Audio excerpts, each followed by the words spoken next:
আওয়ামী লীগ নিষিদ্ধ হয়নি এখনো টেকনিক্যালি। আওয়ামী লীগের বিচার হবে আইসিটিতে, তাতে নির্ধারিত হবে আওয়ামী লীগ নিষিদ্ধ হবে কিনা। কিন্তু আওয়ামী লীগের এখনকার যে প্রেক্ষাপট, যে পরিস্থিতি, সামনের নির্বাচনে আওয়ামী লীগ অংশ নিতে পারছে না, এটা মোটামুটি নিশ্চিত। কারণ আওয়ামী লীগের কর্মসূচি নিষিদ্ধ আছে এবং নির্বাচন কমিশনও জানিয়েছে, কারণ এইসব নিষিদ্ধ থাকা অবস্থায় নির্বাচনে পার্টিসিপেট তার পক্ষে করা সম্ভব না। তো কারো কারো খুব মনে হচ্ছে আওয়ামী লীগকে এভাবে নির্বাচন থেকে দূরে রাখার চেষ্টা অন্যায় হচ্ছে আওয়ামী লীগের ওপরে। কেউ কেউ ফ্যাসিস্ট আচরণ বলার চেষ্টা করছেন, অগণতান্ত্রিক আচরণ বলার চেষ্টা করছেন, ঠিক কিনা। এই থিওরিটিক্যাল ডিবেটটা নিয়ে কিছু থিওরিটিক্যাল কথা একটু বলতে চাই। দুদিন আগে একটা টক শোতে বেশ তর্ক বিতর্ক বাকবিতণ্ডায়ও আমি জড়িয়ে পড়েছিলাম দুজন মানুষের সাথে। দীর্ঘ সময় তাদের সাথে শো করেছি, জনাব মাসুদ কামাল এবং জনাব আবু আলম শহীদ খান। ঘটনা হচ্ছে দুজন মনে করেন আওয়ামী লীগ থাকা উচিত। যুক্তি তারা যা যা দিয়েছেন দু একটা বলবো। সেখানে যেটা হয়, যথেষ্ট সময় ছিল না, শেষ মুহূর্তে এই ঘটনাটা ঘটে, ফলে আমি আমার ব্যাখ্যাগুলো খুব ডিটেইল দেওয়ার সুযোগ পাইনি, ওনারাও পাননি, ওনারাও আসলে যথেষ্ট সুযোগ ছিল না। আমার মনে হয় আমি একটু বলে রাখি, ইন জেনারেল এই ইস্যুতে যে কারোর সাথে যে কোনো কথা যে কোনোখানে আমি ডিবেটে নামতে প্রস্তুত আছি, যে কেউ কোনো টিভি চ্যানেল অথবা অন্য কোথাও, আই এম রেডি। যাই হোক, আমি আমার পয়েন্টগুলো একটু বলি। মানে যুক্তি কি আসছে, যে আওয়ামী লীগের প্রধান যুক্তি যেটা, বা সম্ভবত এটাই একমাত্র যুক্তি, যে এই দেশের এখনো অনেক মানুষ আওয়ামী লীগ সমর্থন করে, সুতরাং আগামী নির্বাচনে তার পছন্দের মার্কা কেন থাকবে না। এখন আওয়ামী লীগ কেউ কেউ বলেন সবচেয়ে খারাপ যে নির্বাচন করেছে সেখানে এত পার্সেন্ট পেয়েছে, অত পার্সেন্ট পেয়েছে, সুতরাং এখনও তাই আছে। আবার কেউ কেউ বলেন যে তার যেহেতু অন্যায় অবিচার অত্যাচার হয়েছে তাই তার সমর্থন কমে গেছে। আমি আমারটাও যদি ধরি, still it's a huge number. আমার বিবেচনায় 20% ভোটার এখনও আওয়ামী লীগের পক্ষে আছে। 20% ভোটার মানেও হচ্ছে আমাদের ভোটারের হিসাবে প্রায় 2.5 কোটি voter. It's a huge number, কোনো সন্দেহ নেই। তাহলে যুক্তি হচ্ছে তারা যেটা দেওয়ার চেষ্টা করছেন, 20% ভোটারের চয়েস কেন থাকবে না। মাসুদ কামাল ভাই যেটা বলেছেন সেটা এরকম যে আমি মাংস দিয়ে ভাত খেতে চাই, আমার সামনে 5 রকম মাছ দিলে তো লাভ নেই। শুনতে খুব সঠিক যুক্তি বলে মনে হয়, কিন্তু এটা সঠিক কিনা, বা নির্বাচনী ব্যবস্থায়, গণতান্ত্রিক ব্যবস্থা একটা দলকে নিষিদ্ধ না করে তার বিরুদ্ধে বরং লড়াই করা হোক জোট বেঁধে। আবু আলম শহীদ খান এরকম একটা কথা বলেছেন। অবশ্য আওয়ামী লীগকে হারানোর জন্য জোট টোট বাঁধার দরকার নেই, সেটা আরেক আলোচনা। মানে নির্বাচনের মাধ্যমেই তাকে পরাজিত করতে হবে, সেটাই হলো কথা, কোনো দলকে নিষিদ্ধ করা যাবে না। আমি প্রাথমিকভাবে যে যুক্তিটা দিয়েছিলাম, ছোট্ট যে ক্লিপটা টিভি থেকে দেওয়া হয়েছে তার মধ্যে ওটা ছিল না, আমি প্রাথমিকভাবে একটা যুক্তি দেওয়ার চেষ্টা করেছি, সেটা আগে দেই, তারপর আমরা আসবো। গণতান্ত্রিক ব্যবস্থা সবার গণতান্ত্রিক অধিকার, সব রাজনৈতিক দলের গণতান্ত্রিক অধিকার নিশ্চিত করে না। ভুরি ভুরি উদাহরণ আছে। গণতান্ত্রিক ব্যবস্থা সেই দলগুলোকে অপারেট করতে দেয় তার ব্যবস্থার মধ্যে যে তার এই ব্যবস্থাটাকে অ্যাগ্রি করে। একটা ছোট উদাহরণ দিই।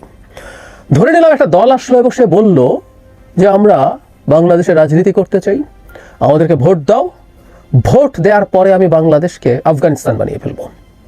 এই সংবিধান সব বাতিল, কোনো নির্বাচন নাই, কিছু নাই, আমরা আমাদের মতো করে সরকার তৈরি করবো এবং আফগানিস্তানে যা যা হচ্ছে সেভাবে করবো, এবং সরকারকে হবে সেটা আমরা কয়েকজন মিলে ঠিকঠাক করবো।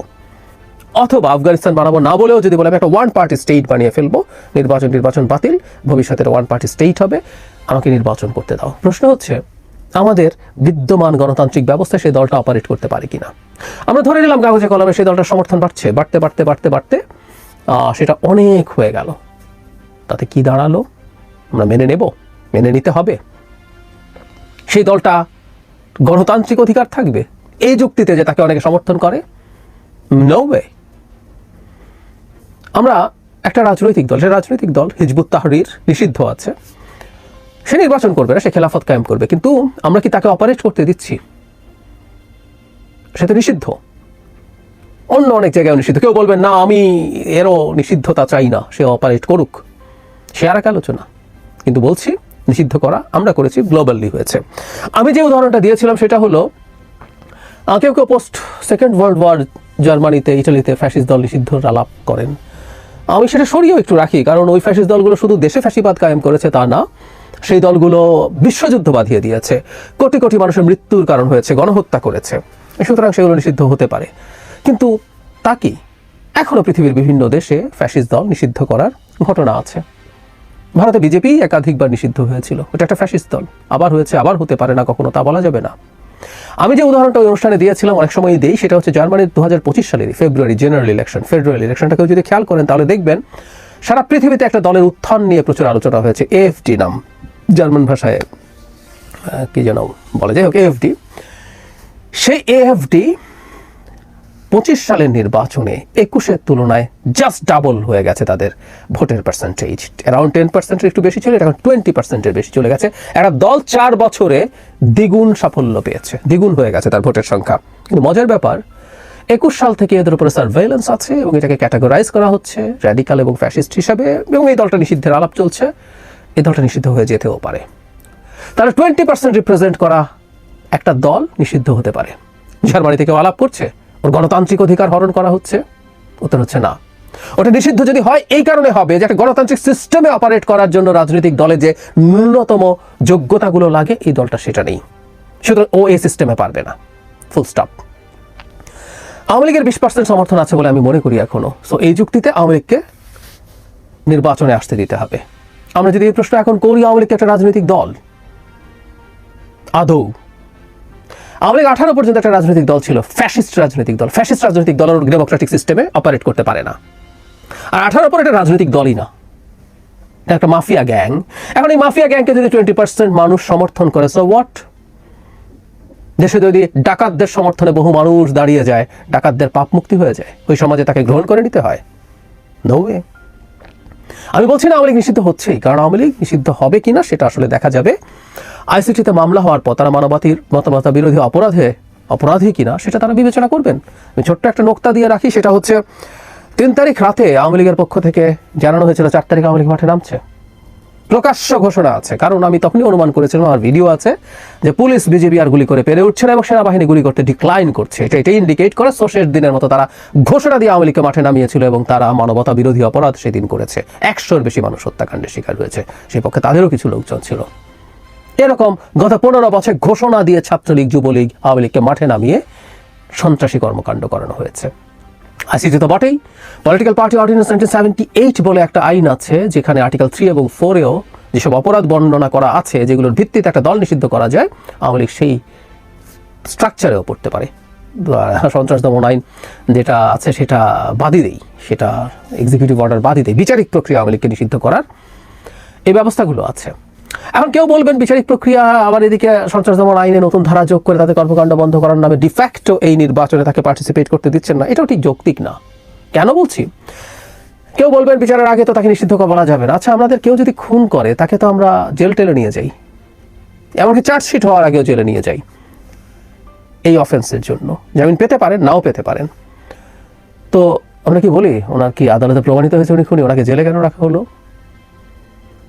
ঠিক একই রকম ব্যাপার, যে দলকে আমরা এইভাবে অভিযুক্ত করছি সেই দলটার কর্মকাণ্ড নিষিদ্ধ হওয়া যৌক্তিক, তার ভার্ডিক্ট আসা পর্যন্ত যথেষ্ট যৌক্তিক।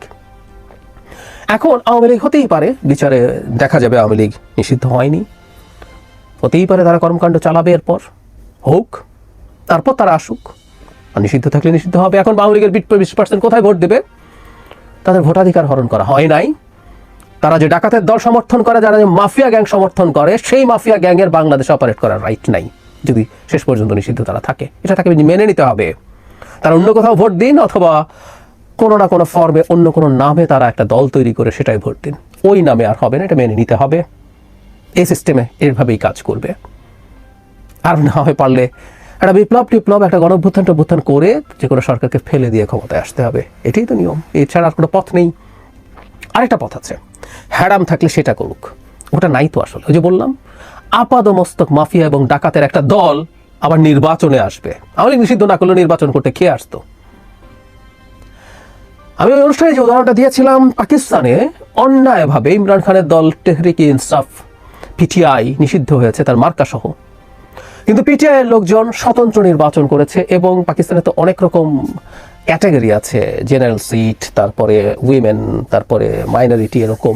জেনারেল সিটে পিএমএল তাদের চাইতে এরা বেশি সিট পেয়েছে, স্বতন্ত্ররা। আমি ভুল না করলে 98 আর পিএমএল 74 বা 5 পেয়েছে, যদিও মাইনরিটি এবং অন্যান্য মিলে কিছুটা বেড়েছে পিএমএল। পিটিআই তুলনায় পিটিআই 50+ পেয়েছে, সেই তুলনায় কত ভালো করেছে। তো সুতরাং আওয়ামী লীগের যদি এই পরিস্থিতি হয়, ধরে নিলাম তাদের উপর অন্যায় হচ্ছে, একটু হ্যাডাম দেখাক না, তারা একটু আসুক, এসে স্বতন্ত্র নির্বাচন করে দেখাক যে তারা জিততে পারে। এবারে নির্বাচন ফেয়ার হবে, এবং স্বতন্ত্র আওয়ামী লীগ যদি দাঁড়ায়, আওয়ামী লীগের লোকজন যদি স্বতন্ত্র দাঁড়ায়, তারা যদি ক্রাইটেরিয়া ফুলফিল করে, তাদের যদি কোনো রকম নির্বাচনে অযোগ্য হওয়ার জন্য যা যা ক্রাইটেরিয়া আছে তা যদি তাদের না থাকে, তাদের অধিকার হরণের বিরুদ্ধে যদি হয় কোন ফর্মে, আমি কথা বলবো, অনেকেই বলবো, আমিও বলবো, নিশ্চয়তা দিচ্ছি, একটু স্বতন্ত্র নির্বাচন করে দেখাক তারা। এই যে পিটিআইয়ের উদাহরণই দিলাম, করে দেখাক যে তারা কত বড় সমর্থনের দল। আসুক একটু দেশে, বা দেশে যারা আছেন তাদের মধ্যে তুলনামূলক সহি, তুলনামূলক ভালো যদি থেকে থাকেন, তারা একটু নির্বাচন করে দেখাক। এই বার্তা আমাদেরকে দিক ক্লিয়ারলি। ওই যে বললাম, ডাকাতের দল পালিয়ে আছে, মাফিয়ার দল পালিয়ে আছে, তারা আসবে বাংলাদেশে। হাস্যকর। No way, no way. ওটুকু দেখাক, ওটুকুও দেখাবে না। আরেকটা কথা একটু বলে রাখা ভালো, এটা ঠিক যুক্তির কথা না, যে অপরাধ তারা করে গেছে তার 1.5 বছর পার না হতেই অন্তত ধরে নিলাম যে এরপর তাদের নিষেধাজ্ঞা তুলে নিল তর্কের খাতিরে, পরে নির্বাচনটাতে তারা পার্টিসিপেট করবে, একটা নির্বাচনে পার্টিসিপেট করতে পারবে না, এটা নিয়েই সবার এত খারাপ লাগা শুরু হয়ে গেল। আওয়ামী লীগেরও যদি আমি মনে করি আওয়ামী লীগকে এবার নির্বাচনে আসতে দিলেও, আওয়ামী লীগ আসলেও মার্কাসহ তার নির্বাচনে পার্টিসিপেট করা ভুল হতো, একটা ফেয়ার নির্বাচনে আওয়ামী লীগের ডাহা ফেল করা হতো, যেটা ভবিষ্যতে তার রাজনীতির জন্য ক্ষতিকর হয়ে দাঁড়াতো। কিন্তু না, একটা নির্বাচনে না গিয়েই সবার এত এত খারাপ লাগা শুরু হলো। বটম লাইন হচ্ছে খুব সিম্পল, গণতান্ত্রিক ব্যবস্থা অবারিত কোনো সুযোগ না, এবং ভোটার এত % আছে এটা কোনো যুক্তি না। খুব সোজা সাপটা কথা। এটার দিকে এই যুক্তি দিয়ে গণতান্ত্রিক সিস্টেম মানে গণতান্ত্রিক সিস্টেম, এর মধ্যেই কাজ করতে হবে। আওয়ামী লীগ ক্ষমতায় এসে বাংলাদেশে গণতন্ত্র ধ্বংসের ইতিহাস এবার শুধু না, শেখ মুজিবুর রহমানের বাবাও সেই কাজ করেছেন। প্রথমবার ক্ষমতায় এসে এই রাষ্ট্রকে একদলীয় ব্যবস্থায় পরিণত করেছিলেন তিনি, গণতন্ত্র হত্যা করেছিলেন। আওয়ামী লীগের হাতে গণতন্ত্র হত্যা হয়, যদিও বাবার সততা ছিল, উনি যা বলেছেন দেখে শুনে বুঝে করে দিয়েছেন, ভণ্ডামি ছিল না, ওনার কাছে ভয়ঙ্কর ভুল ছিল, উনি ভণ্ডামি করেন নাই। শেখ হাসিনা ভণ্ডামি করেছেন, আবার ওই দেশের গণতন্ত্র ধ্বংস করে এটাকে একটা মাফিয়া স্টেটে পরিণত করেছেন। আওয়ামী লীগের সাথে গণতন্ত্র যায় না। আওয়ামী লীগ শেষ পর্যন্ত আদালতে কী হবে জানি না, কিন্তু একটা দেশের 20% মানুষও যদি একটা মাফিয়া গ্যাংকে সমর্থন করে, দুঃখজনক। এবং তাদের ব্যাপারে কী কী রিকনসিলিয়েশন হতে পারে, তারা এই দেশের নাগরিক, সেই নিয়ে আলাপ হতে পারে, আলাপ হোক, তাদেরও তাদের মন চিন্তা পাল্টে আসার চিন্তা করতে হবে, এটা খুব জরুরি। আবারও বলছি, আদালত সিদ্ধান্ত নেবে, কিন্তু কেউ যদি বলেন গণতান্ত্রিক দেশে গণতান্ত্রিক ব্যবস্থায় দল নিষিদ্ধ করা যায় না, এটা একেবারেই, গণতান্ত্রিক ব্যবস্থা কি, কিভাবে কাজ করে, কি কি হচ্ছে, কোথায় কোথায়, সেই ব্যাপারগুলো একটু মাথায় নিয়ে বলা উচিত, এতে জিনিসটা বুঝতে সহজ হয়। এভাবেই কাজ করে ব্যাপারগুলো।